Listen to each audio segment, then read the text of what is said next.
السلام عليكم، ازيكم يا بنات؟ عاملين ايه؟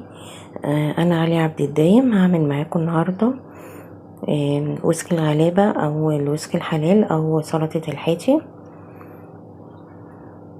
تاكل جنب بتتاكل جنب المشويات. هنجيب بوله، هنجيب فيها فلفل سبايسي حامي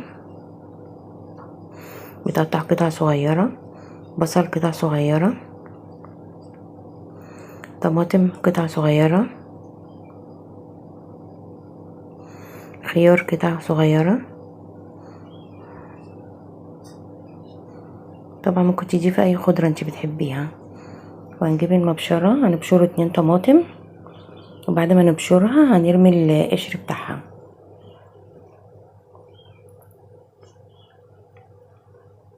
كله على بعض طبعا.